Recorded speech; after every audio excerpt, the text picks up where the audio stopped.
اللہ الرحمن الرحیم۔ السلام علیکم ورحمۃ اللہ وبرکاتہ۔ محترم مولانا برادرم جناب ممتاز پاشا قادری صاحب، محترم جناب احمد پاشا قادری صاحب، رکن اسمبلی حلقہ حاضہ، نشین بتشریف فرما معزز علماء کرام، مشائخین نظام، بزرگان ملت، نوجوان ساتھیوں، پس پردہ بیٹھ کر سننے والی میری عزتدار ماں اور بہنوں، عزیزان ملت اسلامیہ، محرم کے اس ماہ مبارک کا پہلا عشرہ ہم کو اس بات کا درس دیتا ہے کہ ہم اللہ سبحانہ و تعالیٰ کی راہ میں اپنی جان کے نذرانوں کو پیش کریں تاکہ حق کی سربلندی کے لیے اور دین اسلام کی کامیابی کے لیے ہم کو اس بات کا پیغام اور درس ملتا ہے۔ اسی ماہ مبارک میں حضرت آدم علیہ السلام کی دعا قبول ہوئی، توبہ قبول ہوئی۔ اسی ماہ مبارک میں کشتی نوح علیہ السلام کو قرار ملا۔ اسی ماہ مبارک میں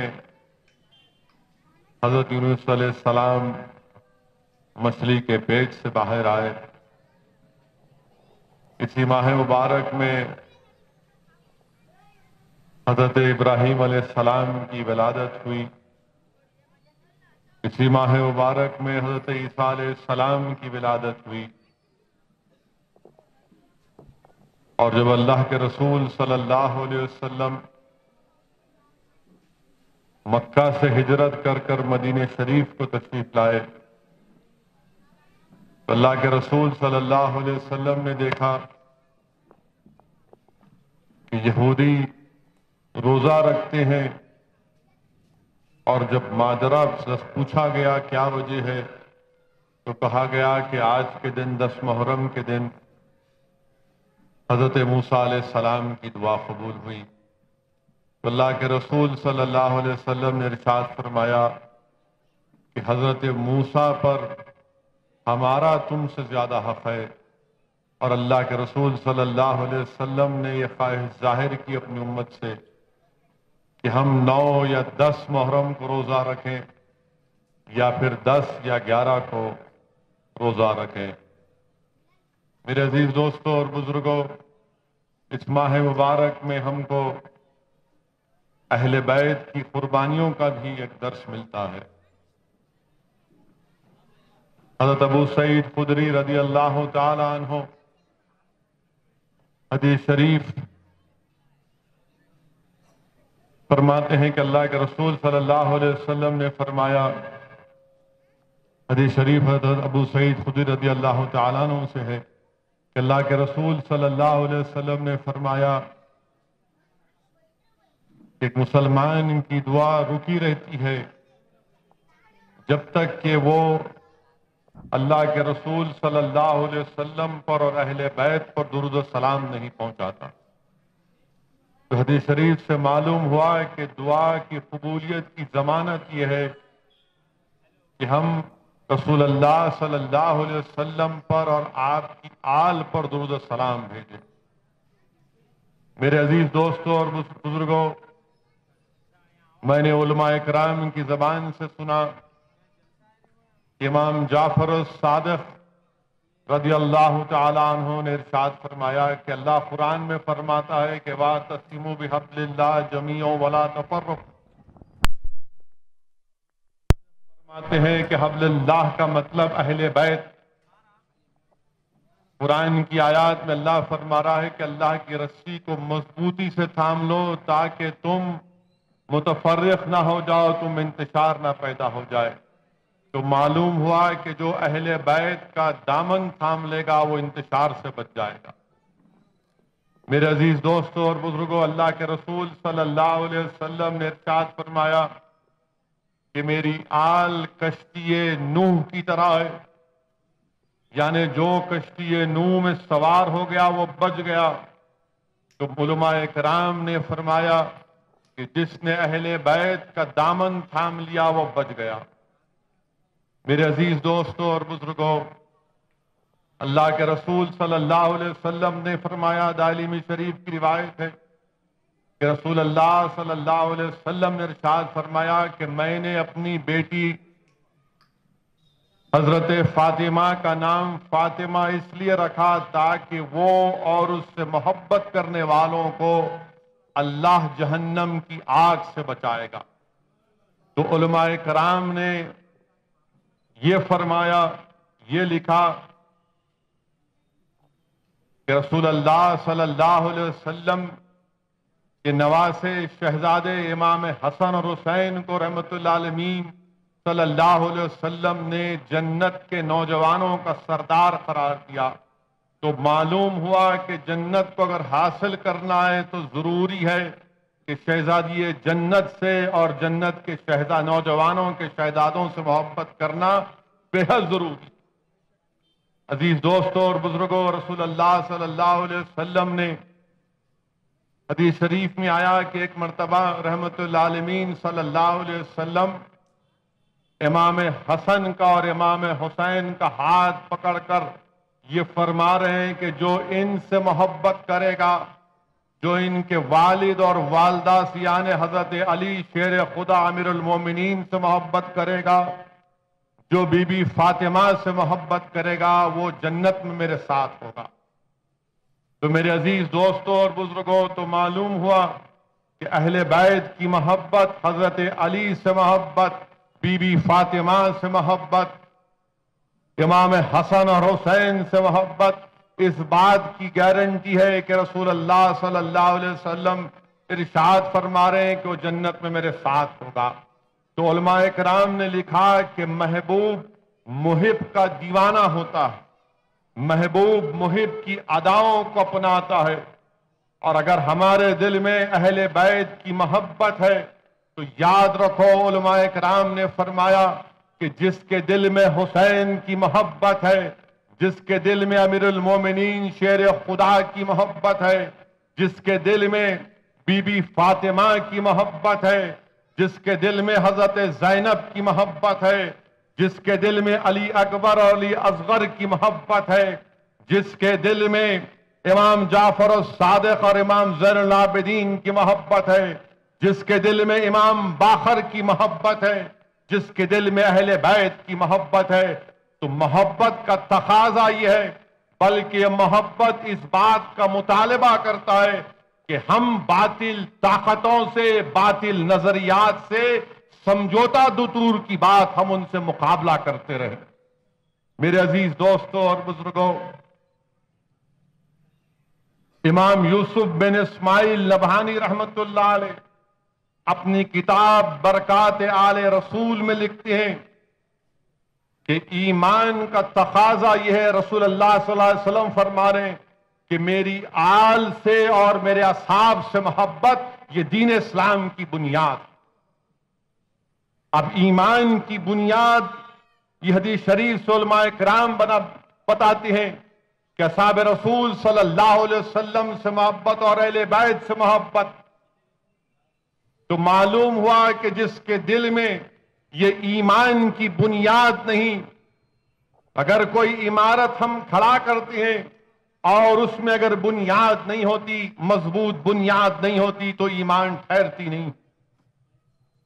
وہیں پر حدیث شریف آئی جو تفسیر کبیر اور تفسیر روح البیان میں لکھا گیا کہ جو آل محمد کی محبت پر مرا وہ شہید ہے، جو آل محمد کی محبت پر مرا وہ بخش دیا جائے گا، جو آل محمد کی محبت پر مرا ملک الموت اس کو توبہ کی خوشخبری دیں گے، جو آل محمد صلی اللہ علیہ وسلم کی محبت پر مرے گا وہ جنت میں ایسے داخل ہوگا جیسے کوئی دلہن اپنے نئے گھر میں داخل ہوتی۔ میرے عزیز دوستوں اور بزرگوں، اسی لیے ان جلسوں کا اہتمام کیا جاتا ہے کہ عالم اسلام اور مسلمانوں میں اہل بیت کی محبت کو اور مضبوط کیا جائے۔ میرے عزیز دوستوں اور بزرگوں، اسی لیے حدیث شریف میں آیا کہ اللہ کے رسول صلی اللہ علیہ وسلم نے فرمایا کہ حسین مجھ سے ہے اور میں حسین سے ہوں، جو اس سے محبت کرے گا اس نے مجھ سے محبت کی، جس نے اس سے بغض کیا اس نے مجھ سے بغض کیا۔ بلکہ حدیث شریف میں آیا کہ اللہ کے رسول صلی اللہ علیہ وسلم نے فرمایا کہ جو آل محمد سے بغض کرے گا وہ حشر کے میدان میں اس کو ایسا لایا جائے گا کہ اس کے پیشانی پر لکھا ہوگا کہ یہ اللہ کی رحمت سے مایوس تھا۔ میرے عزیز دوستوں اور بزرگوں، یہ جلسہ شہادت امام حسین رضی اللہ تعالیٰ عنہ کے عنوان سے منعقد کیا جا رہا ہے۔ میرے عزیز دوستوں، میرے بزرگوں، میری عزت دار ماں اور بہنوں، کربلا کا واقعہ کوئی ایک تاریخ میں ایک وقتی واقعہ نہیں ہے، یہ قدرت کا قانون رہا کہ جب فرعون نے اور نمرود نے ظلم کیا، جبر کیا، تو اللہ سبحانہ و تعالیٰ نے حضرت ابراہیم علیہ السلام کو طاقت اور قوت دی۔ اللہ سبحانہ و تعالیٰ نے حضرت موسیٰ علیہ السلام کو عصائے موسیٰ دیا اور طاقت اور قوت دی۔ وہیں پر اللہ سبحانہ و تعالیٰ نے حضرت امام حسین کو شجاعت اور بہادری سے نوازا۔ میرے عزیز دوستوں اور بزرگوں، رسول اللہ صلی اللہ علیہ وسلم کی حدیث شریف ہے، اللہ کے رسول صلی اللہ علیہ وسلم نے ارشاد فرمایا کہ میں تمہارے درمیان میں دو چیزیں چھوڑے جا رہا ہوں، ایک قرآن اور دوسری میری آل، یہ دونوں ایک ساتھ رہیں گے اور حوض کوثر تک دونوں ایک ساتھ رہیں گے۔ تو علماء کرام نے یہ سمجھایا کہ صبح قیامت تک اللہ کا کلام قرآن کریم انسانیت کی ہدایت اور ان کی گائیڈنس کرتی رہے گی، اور وہیں پر رسول اللہ صلی اللہ علیہ وسلم کی آل حضرت علی، حضرت بی بی فاطمہ، امام حسن اور حسین، یہ رسول اللہ صلی اللہ علیہ وسلم کی زندگی کا ایک عملی نمونہ ہے۔ میرے عزیز دوستوں اور بزرگوں، حدیث شریف میں آیا کہ اللہ کے رسول صلی اللہ علیہ وسلم جب امام حسین کا ذکر کرتے تو آقا دو عالم صلی اللہ علیہ وسلم کی آنکھوں سے آنسو نکل جاتے اور آپ فرماتے کہ میرا بیٹا حسین شہید ہوگا۔ اب آپ علماء کرام نے یہ بھی کہا لکھا کہ حدیث شریف ہے کہ اللہ کے رسول صلی اللہ علیہ وسلم جب مسجد نبوی جا رہے تھے تو بی بی فاطمہ کے حجرے کے سامنے سے آپ کو آواز آئی کہ امام حسین کے رونے کی آواز آئی، تو اللہ کے رسول صلی اللہ علیہ وسلم نے شہزادی جنت سے پوچھا کہ کیوں رو رہے حسین؟ تو بی بی فاطمہ نے فرمایا کہ میں نے امام حسین کو ڈانٹا۔ تو رسول اللہ صلی اللہ علیہ وسلم نے ارشاد فرمایا کہ کیا تم کو نہیں معلوم کہ اس کے رونے سے مجھے تکلیف ہوتی؟ اللہ کے رسول صلی اللہ علیہ وسلم نے فرمایا کہ امام حسین کے رونے سے مجھے تکلیف پہنچتی ہے۔ میرے عزیز دوستوں اور بزرگوں، حدیث شریف میں آیا کہ اللہ کے رسول صلی اللہ علیہ وسلم اپنے گود میں بٹھا کر امام حسین کو کھانا کھلا۔ حدیث شریف میں آیا کہ اللہ کے رسول صلی اللہ علیہ وسلم اپنی زبان مبارک امام حسین کی زبان مبارک سے لگا دی۔ حدیث شریف میں آیا کہ اللہ کے رسول صلی اللہ علیہ وسلم امام حسین کو کبھی اپنے کھندے پر تو کبھی اپنی پیٹھ پر بٹھا لیتی ہیں۔ حدیث شریف میں آیا کہ امام حسن اور حسین جب اللہ کے رسول صلی اللہ علیہ وسلم خطبہ دے رہے ہیں تو منبر سے اتر کر امام حسین کو اپنے گود میں اٹھا لیتے۔ واقعہ کربلا میرے عزیز دوستوں اور بزرگوں، اللہ کے رسول صلی اللہ علیہ وسلم نے ٹریننگ دی، بی بی فاطمہ شہزادی جنت نے امام حسن اور حسین کو ٹریننگ، اور کیسی ٹریننگ، کیسا گھرانہ۔ علماء کرام نے فرمایا اور لکھا کہ اللہ کے رسول صلی اللہ علیہ وسلم دعا فرماتے کہ یا اللہ میرے گھرانے کو ایک مرتبہ کا کھانا دینا اور ایک مرتبہ ان کو بھوکا رکھنا۔ اللہ کے رسول صلی اللہ علیہ وسلم کی شہزادی بی بی فاطمہ، حضرت علی شیر خدا امیر المومنین روزہ رکھتے ہفتے میں 3 دن، اور علماء کرام نے لکھا کہ ایک مرتبہ ایسا ہوا کہ حضرت علی شیر خدا امیر المومنین نے روزہ رکھا، شہزادی جنت نے روزہ رکھا اور دونوں شہزادوں نے روزہ رکھا۔ حضرت علی نے کھانے کا سامان لا کے کیا، خاتون جنت نے روٹی تیار کی، اور عین روزہ کھولنے کے وقت ایک گھر کے باہر سے ایک غریب پکارتا ہے کہ اے آل رسول کے گھر والوں میں بھوکا ہوں۔ امام حسین، حدیث واقعہ لکھا گیا کہ امام حسین کی عمر بہت کم، وہ فوراً اٹھتے ہیں اور کہتے ہیں امی جان میں دیتا ہوں کھانا، اور لے جا کر اس غریب کو کھانا دے دیتے ہیں، پانی پی کر سو جاتے ہیں۔ دوسرے دن پھر کھجور سے روزہ شروع، دوسرے دن پھر وہی روزہ کھولنے کے وقت ایک اور فقیر پکارتا ہے، غریب پکارتا ہے کہ میں بھوکا بھی ہوں اور یتیم بھی ہوں، اے آل رسول مجھے کچھ دے دو۔ پھر پورے گھر کے لوگ، شیر خدا، خاتون جنت، یہ دونوں شہزادے اپنا کھانا دے دیتے ہیں، پانی سے روزہ کھول کر سو جاتے ہیں۔ تیسرے دن پھر شیر خدا سامان گھر کو لاتے ہیں، بی بی فاطمہ روٹی بناتی ہیں، پھر عین روزہ کھولنے کے وقت ایک آواز آتی ہے اے آل رسول کے گھر والوں میں مسکین ہوں اور بھوکا ہوں۔ خاتون جنت کہتی ہیں کہ جاؤ دے دو اس کو۔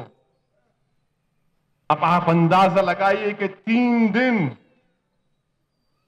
روزہ بھی ہے اور کھانا نہیں ہے، اور اگر کوئی اور دنیا کی ماں ہوتی تو کہتی کہ چلے جاؤ میرے بچے بھوکے ہیں، مگر یہ شہزادی جنت ہے۔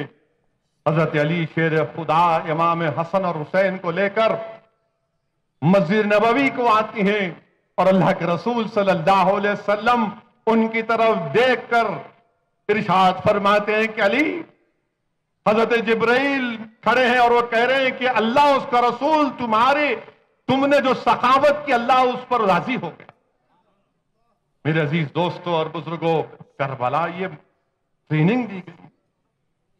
حدیث شریف میں آیا کہ اللہ کے رسول صلی اللہ علیہ وسلم امام حسن اور حسین سے کشتی کرا رہے ہیں، اور امام حسن سے کہہ رہے ہیں کہ حسن حسین کے پیر کو پکڑو، پیچھے سے پکڑو۔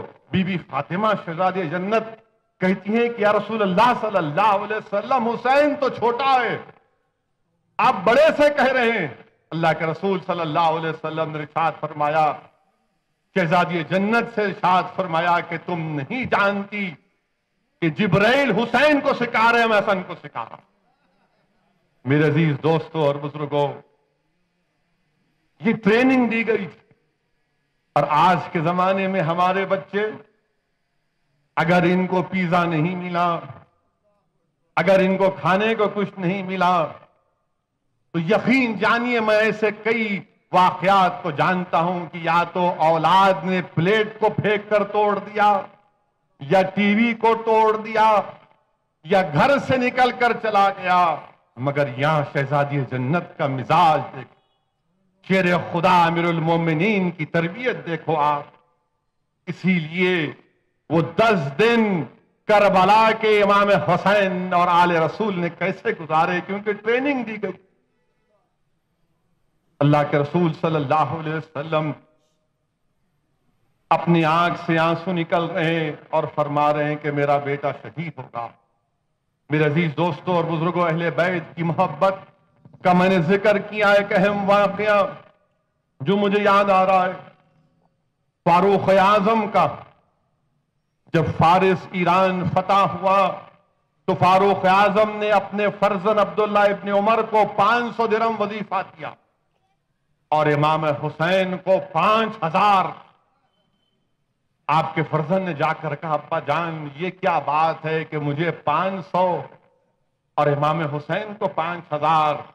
تو فاروق اعظم نے کہا کہ تیرے باپ کا نام علی نہیں ہے، تیری ماں کا نام فاطمہ نہیں ہے، تیرے نانا کا نام محمد مصطفیٰ صلی اللہ علیہ وسلم ہے، تو برابری کی بات مت کر۔ واقعات میں آیا ہے کہ امام حسین چھوٹے ہیں، فاروق اعظم خطبہ دے رہے ہیں، یہ آ کر کہتے ہیں کہ اترو میرے نانا جان کے ممبر سے، اترو میرے نانا جان کے ممبر سے۔ فاروق اعظم اتر جاتے۔ کون فاروق اعظم؟ اللہ کے رسول صلی اللہ علیہ وسلم نے فرمایا کہ اگر اللہ میرے بعد کسی نبی کو بھیجاتا تو فاروق اعظم کو، مگر آقا نے فرمایا کہ میرے بعد کوئی نبی نہیں۔ اور فاروق اعظم کہ اہل بیت سے محبت دیکھے ممبر سے اتر جاتے ہیں، اور امام حسین ان سے کہتے ہیں یہ میرے نانا کا ممبر ہے۔ فاروق اعظم کہتے ہیں کہ میرے نانا کا تو کچھ نہیں ہے، میرے نانا کا تو کچھ نہیں ہے۔ تو امام حسین کہتے ہیں اچھا آپ کے نانا کا کچھ نہیں ہے تو آپ جاؤ میرے نانا کے ممبر پہ کھڑے ہو جاؤ۔ میرے عزیز دوستوں اور بزرگوں، یہ محبت تھی فاروق اعظم کو اہل بیت سے۔ ایک مرتبہ واقعہ علماء اکرام نے لکھا اور بولا کہ کسی ایک اہم میٹنگ ہو رہی تھی فاروق اعظم کے پاس، آپ کے فرزند عبداللہ ابن عمر آنا چاہتے تھے، تو فاروق اعظم نے کہا کہ مت آؤ، باہر کھڑے رہے۔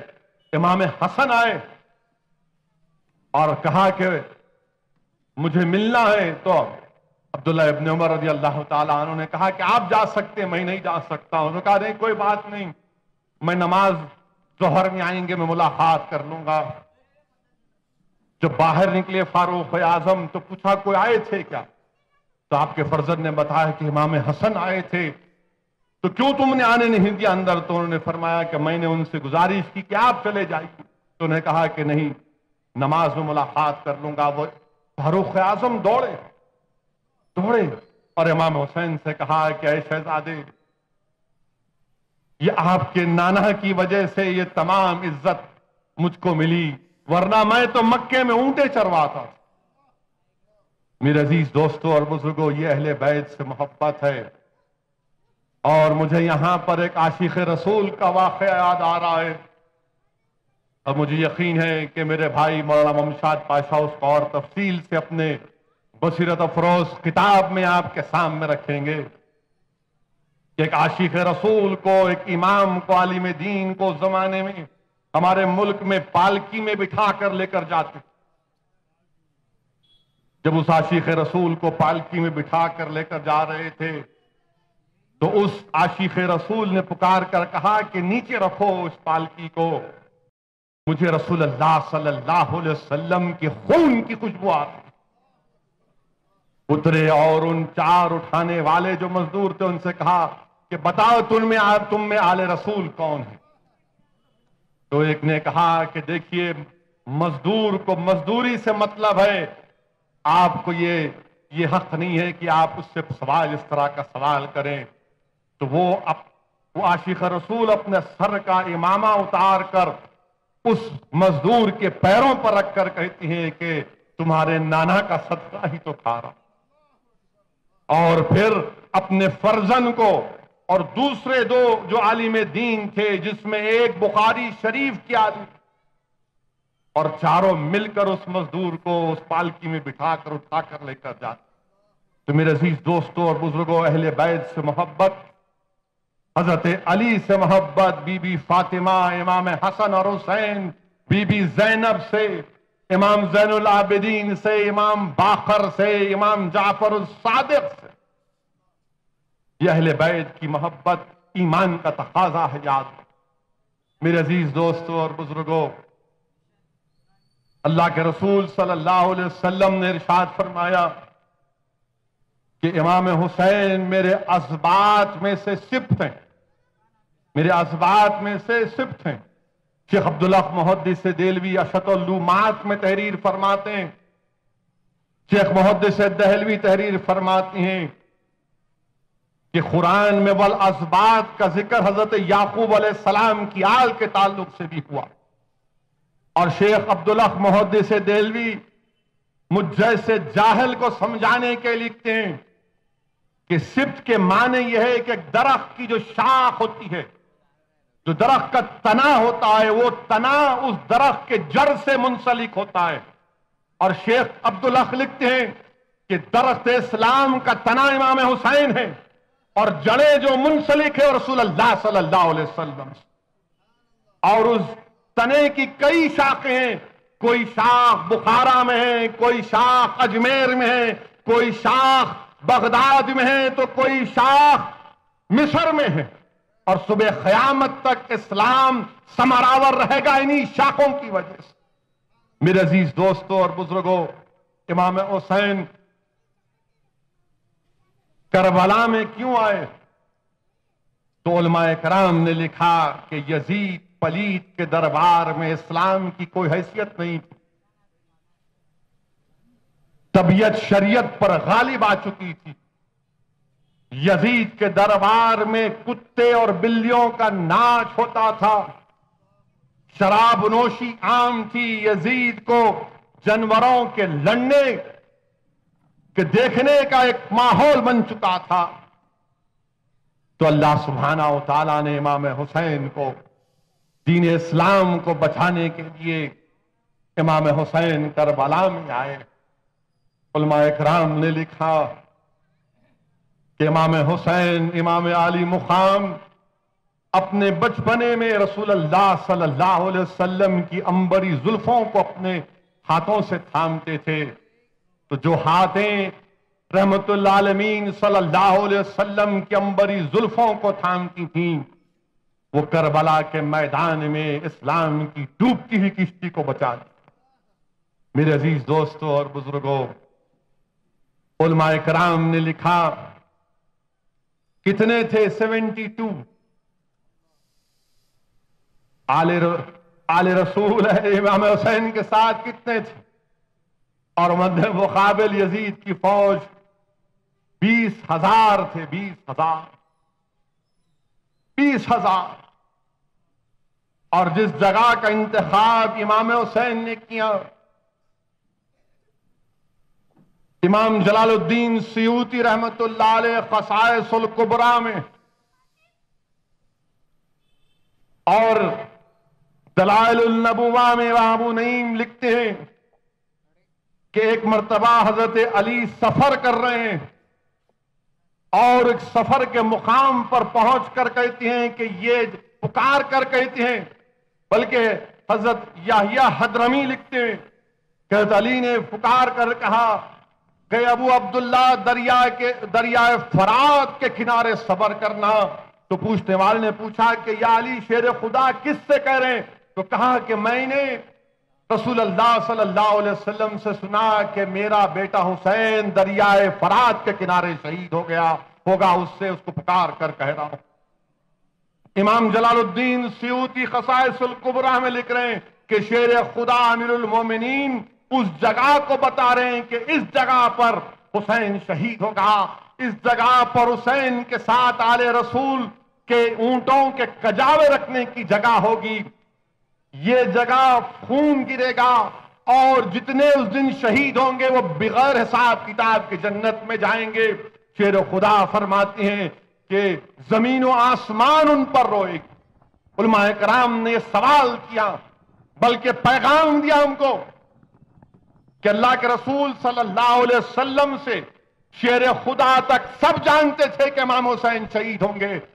اور وہ رسول جس کی زبان کو کن کی کنجی کہیں، اگر وہ دعا کر دیتے کہ یا اللہ حسین سے مارے کا ٹال دے، وہ رسول صلی اللہ علیہ وسلم جس نے اپنے انگلی کے اشارے سے چاند کے 2 ٹکڑے کیے، جس کے حکم پر سورج پلٹ کر آیا، تبوک میں پانی کی ضرورت پڑی تو انگلی مبارک سے پانی جاری ہو گیا. حضرت جابر کے دسترخوان پر کم کھانا ہے مگر رسول رحمت کی وجہ سے 70 صحابی کھانا کھائے. اگر وہ رسول خدا صلی اللہ علیہ وسلم دعا کر دیتے کہ یا اللہ میرے بیٹے حسین پر سے مارے کا ٹال دے، تو کیا اللہ نہیں سنتا؟ مگر اللہ کے رسول صلی اللہ علیہ وسلم کی سیرت ہم مسلمانوں کو، ہندوستان کے مسلمانوں کو پکار پکار کر کہہ رہی ہے کہ دیکھو دنیا کے معاملات ممبر اور محراب سے ہی تکمیل نہیں ہوتے، بلکہ تم کو میدان کارزار میں آنا پڑے۔ اللہ کے رسول صلی اللہ علیہ وسلم کی سنت ہندوستان کے غیور 17 کروڑ مسلمانوں سے پکار پکار کر کہہ رہی ہے، جن کو آج ہر طریقے سے، ہر زاویے سے، ہر کنارے سے دبایا جا رہا ہے، ڈرایا جا رہا ہے، کچلا جا رہا ہے، تو کبھی گائے کے نام پر، تو کبھی ماب لنچنگ کے نام پر پیٹا جا رہا ہے۔ آقا کی سنت پکار کر کہہ رہی ہے کہ دیکھو میں بدر کے میدان میں آیا، میں احد میں اپنے دندان مبارک کو شہید کروایا، میں نے طائف کے سفر میں اپنے خون سے لہو لہان ہو گیا، میں نے احد میں اپنے چاچا کی کٹی ہوئی لاش کو دیکھا۔ آقا کی سنت سیرت پکار پکار کر کہہ رہی ہے کہ دنیا کے معاملات کی تکمیل کے لیے ضروری ہے کہ میدان کارزار میں آؤ۔ رسول اللہ صلی اللہ علیہ وسلم کی سیرت ہم سے پکار کر کہہ رہی ہے کہ کعبے کا صحن ہے، آقا دو عالم صلی اللہ علیہ وسلم کے اوپر اون کی اجڑی ڈالی جا رہی ہے۔ رسول اللہ صلی اللہ علیہ وسلم کی سنت ہم تمام سے پکار کر کہہ رہی ہے کہ جنت کٹھن وادیوں سے گزر کر ملتی، جنت کٹھن وادیوں سے گزر کر ملتی۔ اور پھر میدان کربلا کیا ہے؟ میدان کربلا یاد رکھو ایک درس ہے، ایک یونیورسٹی ہے، جہاں پر کتابوں سے نہیں، جہاں پر کتابوں سے ہم کو نہیں پڑھایا جاتا بلکہ قربانیوں سے پڑھایا جاتا، گھر بار کو لٹا کر پڑھایا جاتا ہے۔ امام حسین کربلا میں آئے تو انبیاء کی سنت رہی، علماء کرام نے فرمایا کہ انبیاء کی سنت رہی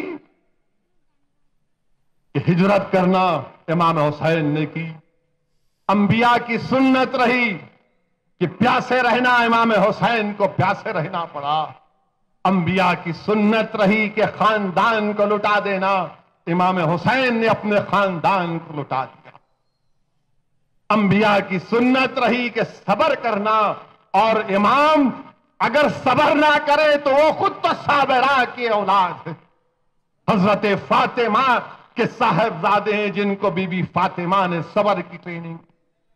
میرے عزیز دوستو اور بزرگوں، امام حسین جب کربلا میں آئے، میں جب جلسے میں آ رہا تھا تو رکن اسمبلی احمد پاشا قادری صاحب اپنے خطاب میں حضرت قاسم کا ذکر کیا جو امام حسن کے صاحبزادے ہیں۔ میرے عزیز دوستو اور بزرگوں، میرے غیور نوجوانوں، جب امام حسین امام علی مقام جب کربلا میں تشریف لائے، آپ کی عمر مبارک کیا تھی؟ کسی نوجوان سے پوچھو، اس کو نہیں معلوم، اس کو نغمے معلوم، ہر چیز جو اس کو تباہی اور بربادی کے راستے پر لے کر جاتی اس نوجوان کو معلوم۔ امام حسین کی ایج 56 ایئرز، اور جب آپ میدان کربلا میں آئے تو سب سے پہلے حضرت زینب جو آپ کی بہن ہے، انہوں نے اپنے بیٹوں سے کہا کہ نہیں، میرا بھائی نہیں جائے گا، میرا بھائی نہیں جائے گا، پہلے میرے بیٹے جائیں۔ لاکھوں سلام اس بہن پر جس نے اپنے دونوں بیٹوں کو اپنے بھائی کے لیے قربان کر دیا۔ پھر امام حسن کے صاحبزادے حضرت قاسم، امام حسین نے ان سے کہا کہ تم تو میرے بھائی کی نشانی ہو، اور میں تم کو دیکھ کر مجھے میرے بھائی کی یاد آتی ہے، میں تم کو کیسے جانے دوں؟ تو حضرت قاسم نے کہا کہ چچا جان، اگر آج نہیں گیا اور باطل طاقتوں سے مقابلہ نہیں کیا، حق کی سربلندی کے لیے اپنی جان کو قربان نہیں کیا، تو کل حشر کے میدان میں ابا جان کو کیا چہرہ دکھاؤ؟ اور پھر انہوں نے جس کا ذکر پاشا نے کیا، ایک کاغذ امام حسن نے اپنے بیٹے کے نام پر لکھ دی تھی، اور اس کاغذ پر لکھا تھا کہ جب کبھی بھی میرا بھائی حسین مشکل میں ہوگا تم اپنی جان کو قربان کر دیں۔ میرے عزیز دوستوں اور بزرگوں، حضرت قاسم نکلے اور اس 20,000 کے اس یزید پلید کے لشکر کو درم بھرم کر دیا،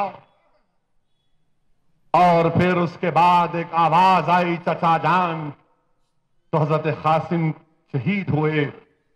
اس کے بعد امام حسین نے اپنے صاحبزادے علی اکبر کو، وہ جانے لگے تو کہا ابا جان مجھے اجازت دیجئے۔ اور کون تھے علی اکبر؟ علماء کرام بیٹھے ہیں، وہ میری اس بات کی تصدیق کریں گے۔ صحابہ کہتے تھے کہ جس نے رسول اللہ صلی اللہ علیہ وسلم کو نہیں دیکھا وہ علی اکبر کو دیکھ لے، وہ علی اکبر کو دیکھ لے۔ ہم شبیہ رسول صلی اللہ علیہ وسلم، آپ دیکھیں علی اکبر نکلتے ہیں، امام حسین اپنے صاحبزادے کو گلے سے لگاتے ہیں اور کہتے ہیں کہ جاؤ دین کی سربلندی کے لیے، حق کی کامیابی کے لیے۔ حضرت علی اکبر نکلتے ہیں، یزید کی فوجوں کو درم برہم کر دیتے ہیں۔ امام حسین دیکھنا چاہتے ہیں کہ میرے بیٹے کی بہادری دیکھنا چاہتے ہیں، مگر دھول رہتا ہے، اور وہ سمجھ جاتے ہیں کہ میرا شہزادہ جہاں جا رہا ہے وہاں پر یزید کی فوج کے پرچخے اڑ رہے ہیں۔ پھر دھول اٹھتی ہے اور گھوڑے پہ واپس حضرت علی اکبر آ کر کہتے ابا جان اگر چند گھٹ پانی کے مل جائیں تو ان کو درم بھرم کر دوں گا۔ امام حسین کہتے ہیں بیٹا پانی تو نہیں، ہم 3 دن سے سب پیاسے ہیں، لے میری زبان کو اپنی زبان سے لگا کر چوس۔ تو شاید رسول اللہ، علماء کرام نے دیکھا کہ اللہ کے رسول صلی اللہ علیہ وسلم نے اپنی زبان مبارک کو امام حسین کی زبان سے ملایا تھا، اس لیے کہ کربلا میں میری آل کو اس زبان کی ضرورت پڑی اپنی پیاس بجھانے کی۔ اور پھر علی اکبر پھر دوڑتے ہیں، گھوڑے پر نکلتے ہیں شہزادہ، اور 20,000 کے لشکر میں گھس کر ان تمام باطل طاقتوں کو درم بھرم کرتا، مگر ظالموں کا ایک تیر آ کر حضرت علی اکبر کو لگتا ہے اور آواز دیتے ہیں ابا جان مجھے تھام لیجئے۔ امام حسین سمجھ جاتی ہیں کہ میرا بیٹا زمین پر ہے، دوڑتے ہیں امام علی مقام حضرت علی اکبر کو اپنے گود میں لٹاتے ہیں اور کہتے ہیں کہ ابا جان ذرا یہ تیر کو نکال دیجئے، میں پھر دوڑوں اور ان کو درم برہم کروں۔ امام علی مقام امام حسین حضرت علی اکبر کے تیر کو نکالتے ہیں، آپ شہید ہو جاتے ہیں۔ علماء کرام نے لکھا کہ امام حسین نے پکار کر کہا کہ کاش اس وقت حضرت ابراہیم علیہ السلام ہوتے تو میں ان سے کہتا کہ اے ابراہیم علیہ السلام، آپ نے جب حضرت اسماعیل علیہ السلام کو ذبح کر رہے تھے اللہ کے حکم پر تو آپ کی آنکھوں پر پٹیاں تھیں، دیکھو میں اپنی آنکھوں سے اپنی اولاد کی شہادت کو دیکھ رہا ہوں۔ علی اصغر کی شہادت ہوئی، 6 مہینے کا معصوم بچہ، تیر آ کر حلق میں لگتا ہے۔ امام کا صبر دیکھو امام حسین کا، وہ علی اصغر کے خون کو روایت میں آیا کہ اپنے ہاتھوں میں اٹھا کر آسمان کی طرف پھینک کر کہتے اللہ اس قربانی کو بھی قبول کر لے۔ اور اس کے بعد امام حسین نکلتے ہیں، اللہ کے رسول صلی اللہ علیہ وسلم کے امامے کو اپنے سر پر شیر خدا کی تلوار لے کر نکلتے ہیں، اور جس طرف امام حسین جاتے درم برہم پوری فوج بھاگ، پھر واپس آ کر اپنی بہن سے کہتے ہیں کہ دیکھو بہن ان بزدلوں کو دیکھو یہ بھاگ رہے ہیں۔ میرے عزیز دوستوں اور بزرگوں، امام حسین کے جسم پر 72 زخموں کے نشان، 72، اور جب ظالموں نے حملہ کیا آپ کے جسم پر، جب آپ زخمی ہو گئے تو پوچھا کیا یہ نماز کا وقت ہے؟ تو کہا ہاں نماز کا وقت ہے۔ تو امام حسین اترے اور خون جسم سے نکل رہا ہے، تیمم کیا، اور جب سجدے میں جا رہے تھے تو وہ ظالم شمر، وہ کافر آ کر امام حسین کا گلا کاٹنے کی کوشش کیا تو آپ نے کہا کہ ذرا ٹھہر جا، مجھے نماز پڑھنے دے۔ اور پھر امام حسین نے کہا کہ بتا، تیرا سینہ بتا مجھے۔ تو شمر، اس جانور نے، اس حیوان نے، اس کافر نے جب اپنا سینہ دکھایا تو اس پر داغ تھے۔ تو امام حسین نے مسکرا کر کہا کہ میرے نانا جان نے سچ کہا تھا کہ کتا جس کے سینے پر داغ ہوگا وہ اہل بیت کے خون میں اپنا منہ مارے گا۔ امام حسین کو شہید کر دیا گیا۔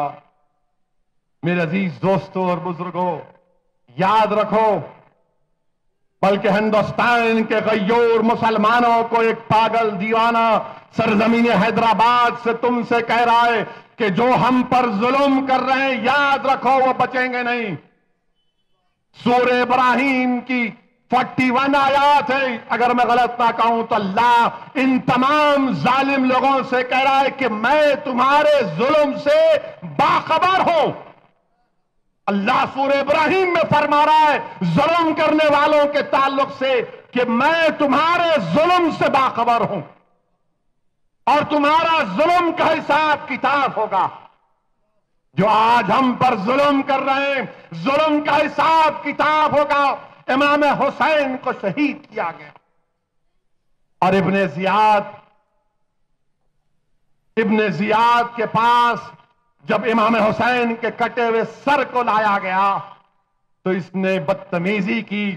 صرف 6 سال کے بعد مختار سخفی نے ابن زیاد کو پکڑا، اس کی گردن مار دی، اور جب اسی دربار میں اس کا سر کو لایا گیا تو ایک ضعیف نے پکار کر کہا کہ میں نے دیکھا تھا کہ اس نے امام حسین سے بدتمیزی کی، اللہ کا انصاف ہوگا اور ہو رہا۔ ابن سعد جو گھر میں جا کر چھپ گیا تھا، 6 سال ہو گئے، اس نے کہا کہ نہیں، مختار سخفی مجھے نہیں مارے گا، میرا دوست ہے۔ تو اس کی بیوی اہل بیت سے بے انتہا محبت کرنے والی جب فوج آئی تو اس نے زبان سے کہا کہ وہ تو گھر میں نہیں ہے، مگر کہا کہ ٹوکرے کے نیچے چھپا۔ اس کو اٹھایا گیا، اس کی گردن ماری گئی۔ شمر جس نے امام حسین سے بدتمیزی کی وہ بھاگا مدینے کو، اور امام زین العابدین کے پاس جا کر ان سے پانی پوچھتا۔ امام زین العابدین اس کو پانی پلاتے ہیں اور وہ کہتا ہے کہ امام زین العابدین کیا آپ ہم کو نہیں پہچانتے؟ امام زین العابدین نے کہا ارے تو وہی ہے جس نے میرے گھر کو برباد کیا تھا۔ اور وہ کہتا ہے شمر ظالم، وہ جانور ابلیس کہتا ہے، اور پھر بھی آپ مجھے پانی پلا رہے ہیں؟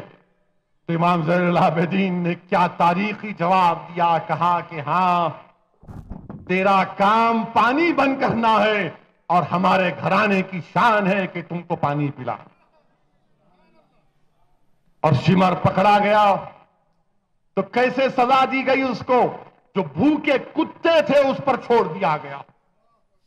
جو بھوکے کتے تھے، تو یاد رکھو جو ہم پر ظلم کر رہے ہیں، 5 سال ہو، 6 سال ہو، کچھ بھی ہو، اللہ قرآن میں ہم کو خوشخبری دے رہا ہے، ظالم لوگوں کے تعلق سے اللہ کہہ رہا ہے کہ میں تمہارے ظلم سے باخبر ہوں، میں غافل نہیں ہوں۔ ہمارے لیے اتنا ہی کافی۔ جو لوگ آج ہم کو کمزور، بے بس سمجھ کر ہم کو مار رہے، پیٹ رہے، یاد رکھو ہماری یہ قربانیاں رائے گاہ نہیں جائے گی انشاءاللہ ہوتا، رائے گاہ نہیں جائے گی انشاءاللہ ہوتا۔ اور میرے عزیز دوستوں اور بزرگوں، امام حسین زندہ ہے، حسینیت زندہ ہے، اور صبح قیامت تک حسینیت کے پرچم لہراتے رہیں گے۔ یزیدیت مردہ ہے، یزیدیت ختم ہوگی انشاءاللہ ہوتا۔ ہندوستان کے غیور مسلمانوں، تم کو پیغام میں دے رہا ہوں، سنو۔ امام حسین کی روح ہم سے پکار کر کہہ رہی ہے، حضرت زینب کا اجڑا خیمہ ہم سے پکار کر کہہ رہا ہے، علی اکبر علی اصغر کا خون، وہ دریائے فرات کا کنارہ جو اہل بیت کے خون سے لال ہوا، وہ پکار کر کہہ رہا ہے کہ امام حسین سے محبت کرنے والوں، امام حسین کے قول اور عمل کو اپنے آپ میں زندہ کرو۔ اور کربلا کے ریگزاروں سے آواز آ رہی ہے ہندوستان کا غیور مسلمانوں، کربلا کے ریگزاروں سے آواز آ رہی ہے غیور مسلمانوں کہ یزیدیت اتحاد کو توڑنے کا نام ہے، یزیدیت ہم کو توڑنے کا نام ہے، اور حسینیت ہم کو جوڑنے کا کام کرتی ہے۔ یزیدیت قوم کی امانت کو لوٹنے کا نام ہے، حسینیت قوم کی امانت کو بچانے کا نام ہے۔ یزیدیت اسلام کے حدودوں کو مٹانے کا نام ہے، حسینیت اسلام کے دیواروں کو اٹھانے کا نام ہے۔ یزیدیت امن کی دشمن ہے، حسینیت امن کا پیغام ہے۔ یزیدیت اندھیرا ہے، حسینیت روشنی ہے۔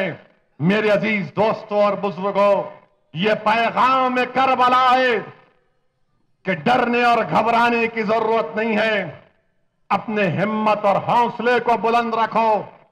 اور اگر کوئی تم سے یہ کہے کہ یہ 72 تھے، وہ 20,000 تھے، کیسی تم کہتے ہو کہ تم کو کامیابی مل گئی، تو ان دیوانوں سے کہنا، ان پاگلوں سے کہنا کہ درس کربلا یہ ہے کہ حق کی سربلندی کے لیے امام حسین نے ہم کو سکھایا، اہل بیت نے ہم کو یہ سکھایا کہ ہم اپنا سب کچھ قربان کر دیں گے، اور حق کی سربلندی کی جب بات آئے گی تو یہ نہیں دیکھیں گے کہ صرف مسلمان کا فائدہ ہے، ہم یہ دیکھیں گے کہ انسانیت ختم ہو رہی ہے اور باطل غلبہ حاصل کر رہا ہے، تو انسانیت کو بچانے کے لیے ہم حق کی سربلندی کے لیے اپنی جانوں کو قربان کرتے۔ میرے عزیز دوستوں اور بزرگوں، اسی لیے کہہ رہا ہوں کہ ڈرنے اور گھبرانے کی ضرورت نہیں ہے، ڈرنے اور گھبرانے کی ضرورت نہیں ہے، اپنے ہمت اور حوصلے کو بلند رکھو۔ جب یزید کیسے مرا، یزید معلوم آپ کو، جو دنیا کے جتنے ظالم ہیں، جو اقتدار کی کرسیوں پر بیٹھ کر یہ سمجھتے ہیں کہ کبھی نہیں ختم ہوگا ان کا اقتدار، یزید ایک بندر پالا تھا، اسی کا بندر اس کو قتل دیا، اور انشاءاللہ تعالی موجودہ برسر اقتدار آپ کو بھی آپ ہی کا بندر کاٹے گا انشاءاللہ۔ یہ جو بندر آپ ہمارے طرف چھوڑ رہے ہیں نا، ارے ہم تو حسینیت کا پرچم لیے بھاگ رہے ہیں، مقابلہ کر رہے ہیں، ہم تو حسین کے غلام ہیں۔ تمہارے بندر تم پر ہی انشاءاللہ تعالی تمہاری طرف پلٹیں گے، تم کو کاٹیں گے ضرور انشاءاللہ تعالی۔ تمہارا خاتمہ تمہارے بندروں کی ان حرکتوں سے ہوگا انشاءاللہ۔ میرے عزیز دوستوں اور بزرگوں، امام زین العابدین کو جب قید کر کے یزید کے پاس لایا گیا، آپ بیمار ہیں، بیمار ہیں، آپ کی آنکھوں کے سامنے آل رسول کی ہر کلی کو مسل دیا گیا، آپ کے سامنے علی اکبر، آپ کے بھائی علی اصغر کی شہادت، آپ کے سامنے آپ کے چچا حضرت عباس علمبردار کی شہادت، مگر امام زین العابدین کے حوصلے پست نہیں ہوئے، بلکہ وہ ہم کو پیغام دے رہے ہیں، دکن کی سرزمین پر بسنے والوں، دشمن کے ددی طاقت کو دیکھ کر اپنے حوصلوں کو پست ہونے مت دو، اپنے حوصلوں کو بلند کرو، اپنے کردار میں امام حسین کے کردار کو سامنے رکھو، اپنے کردار کو اچھے کرو۔ اور پھر تاریخ نے وہ بھی دیکھا کہ جب امام زین العابدین سید سجاد جب یزید پلید سے کہا کہ مجھے مسجد میں خطبہ دینے دے، تو بادشاہ وقت ظالم بیٹھا ہے، اور امام سید سجاد امام زین العابدین نے اس کے سامنے خطبہ دیا اور کہا کہ میں امام حسین کا بیٹا ہوں۔ پوری داستان کربلا سنا دی، دمشق کے مسجد میں کوہرام مچ گیا، یزید پلید یقین کر گیا کہ اب لوگ مجھے مار ڈالیں گے۔ وہ مؤذن کو بولا کہ اذان دو اذان دو، امام سید سجاد نے کہا کہ ٹھہر، مجھے بولنے دے۔ جب مؤذن نے اشہدو ان محمد رسول اللہ کہا تو امام زین العابدین نے کہا کہ تجھے محمد صلی اللہ علیہ وسلم کا واسطہ، رک جا۔ مگر کوہرام مچ گیا، اور بعد میں ظالم یزید پلید کو کسی نے کہا کہ امام زین العابدین کو مدینہ روانہ کر دیجئے۔ علماء کرام نے فرمایا اور لکھا کہ امام سید سجاد نے کہا کہ میری دو شرطیں ہیں، تو مانے گا تو میں مدینے کو جاؤں گا۔ بولے کیا؟ کہا کہ میرے دادی کی شال ہے فاطمہ کی جو تیرے ظالموں نے مجھ سے چھین لیا، مجھے واپس کرنا، اور میرے والد امام حسین کا سر مجھے دے دینا۔ میرے عزیز دوستوں اور بزرگوں، امام زین العابدین مدینے کو گئے، اور واقعات میں آیا پھر ایک اور ظالم تھا، مروان عبد الملک، مروان شاید اس کا نام تھا، اس نے پھر امام حسین اسی طرح آپ کو زنجیروں میں جکڑ کر امام زین العابدین امام سید سجاد کو اپنے دربار میں بلایا۔ جب آپ انکار کر رہے تھے تو کہا میرے پاس طاقت ہے، آپ نے کہا تیرے پاس کچھ طاقت نہیں ہے۔ پھر امام زین العابدین نے کہا کیا تو بھول گیا کہ میں امام حسین کا بیٹا ہوں؟ تو بادشاہ نے کہا تمہارے پاس طاقت نہیں ہے۔ امام زین العابدین نے کہا طاقت اس وقت بھی تھی اور آج بھی ہے، دیکھ۔ 3 مرتبہ امام زین العابدین نے اللہ اللہ اللہ کہا تو پوری زنجیریں ٹوٹ گئیں۔ عبد المالک بن مروان کود کے نیچے آیا تو امام زین العابدین نے کہا کہ بیٹھ نیچے، تو بادشاہ وقت زمین پر بیٹھا اور کہا خبردار۔ میرے عزیز دوستوں اور بزرگوں، یہ اہل بیت کی بہادری، اہل بیت کی قربانیاں ہمارے سامنے۔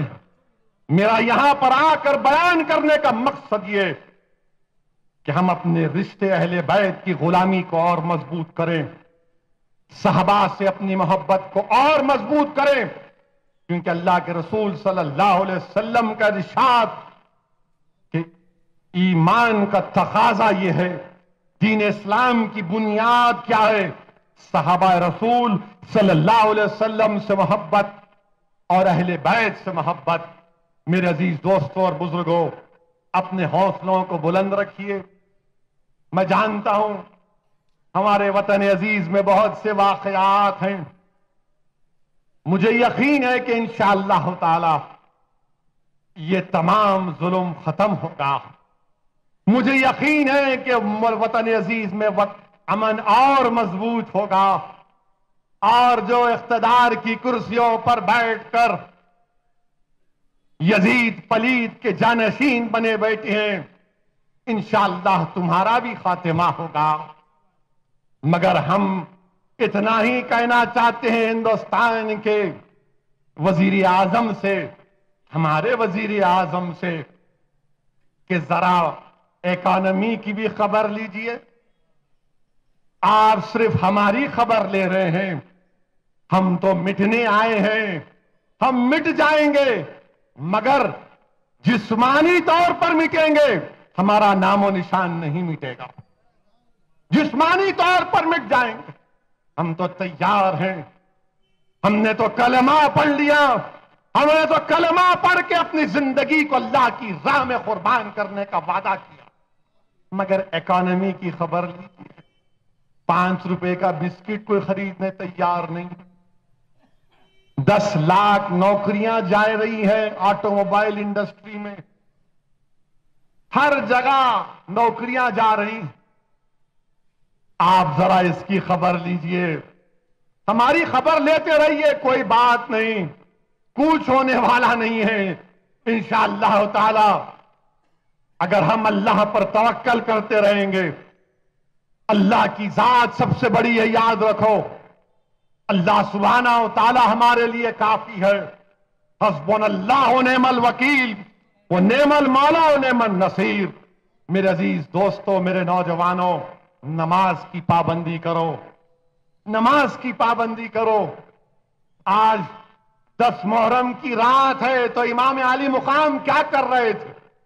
امام علی مقام کربلا کی اس گرم گرم ریت پر رات رات بھر دعا کر رہے تھے، سجدے میں تھے کہ اللہ قبول کر لے، اللہ قبول کر لے، اللہ تو راضی ہو جائے۔ اپنے خاندان، اپنے احباب سے کہا کہ اگر تم جانا چاہتے ہو تو چلے جاؤ، میں حشر کے میدان میں نانا جان سے تمہاری شکایت نہیں کروں گا۔ تو سب نے مل کر کہا کہ حسین تمہارے بغیر دنیا خالی ہے۔ تو کہا کہ چلو نماز پڑھو، نماز پڑھو، رات بھر نماز پڑھتے رہے۔ امام حسین رات بھر نماز پڑھتے رہے، اور ہم حسینیت زندہ باد کے نعرے مارنے والے کتنی نمازوں کی پابندی کر رہے ہیں۔ امام زین العابدین، کعبۃ اللہ شریف ہے، حسن بصری بیٹھے ہیں، کعبے کے غلاف کو پکڑ کر رات بھر چیخا مار مار کر دعا کر رہے ہیں، اللہ مجھے معاف کر، اللہ مجھے معاف کر دے، اللہ تو راضی ہو جائے، اللہ تو میرے گناہوں کو معاف کر دے، اللہ تو مجھ سے راضی ہو جائے۔ یہاں کر دیکھتے ہیں اور کہتے ہیں کون ہے بھائی جو رات بھر پکار رہا ہے، اور پکارتے پکارتے امام زین العابدین بے ہوش ہو گئے۔ آپ جا کر جب چہرے سے کپڑا ہٹایا تو پکار اٹھا رہی ہے، تو امام زین العابدین ہے، یہ حسین کا، امام حسین کا فرزند ہے، یہ شیر خدا کا پوترا ہے، بی بی فاطمہ کا لال ہے، آل رسول۔ اور جب امام زین العابدین حسن بصری کو دیکھا کہ آپ کے پیر پکڑے تو کہا کہ چھوڑو چھوڑو۔ مزاج دیکھو آپ اہل بیت کا، کہ کوئی پیر پکڑ رہا تو کہیں نہیں نہیں آپ بزرگ ہیں مت کریے۔ حسن بصری نے کہا کہ زین العابدین یہ کہاں سے لایا ہے مزاج کہ سب کچھ قربان کر دیے، اپنے گھر کو قربان کر دیا، لٹا دیا، اور اس کے بعد بھی اللہ سے بھیک مانگ۔ میرے نوجوانوں، یہ مزاج گرامی ہے امام زین العابدین کا۔ اللہ ہم کو اور آپ کو توفیق دے کہ ان کے پیروں کے دھول کے صدقے میں اللہ ہم کو تقویٰ کے راستے پر چلائے۔ یاد رکھو، حق کے لیے اگر ہم کو سب کچھ لٹانا پڑے تو لٹاؤ، دولت لٹانا ہے تو لٹاؤ، خاندان گھر بار کٹتا ہے تو کٹنے دو، کیونکہ حق کامیاب ہونا چاہیے، باطل کو شکست ملنی چاہیے۔ اور تم یاد رکھو، اگر تم نہیں آؤ گے تو اللہ کسی اور کو پیدا کرے گا، اللہ کسی اور کو پیدا کرے گا۔ ہم اللہ کے محتاج ہیں، ہم ہمیشہ اللہ کے محتاج رہیں گے۔ تو نوجوانوں، نمازوں کی پابندی کرو اور راتوں میں اٹھو۔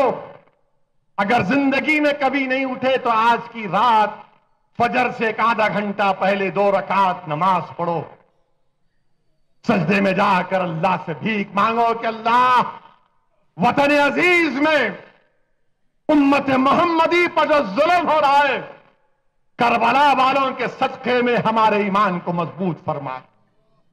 جاؤ میرے عزیز دوستوں اور بزرگوں، دعا کرو کہ اللہ ہمارے شہر میں جو یہ ڈینگو کی، یہ مچھروں کی کثرت ہو گئی، اللہ اس کا خاتمہ کرے۔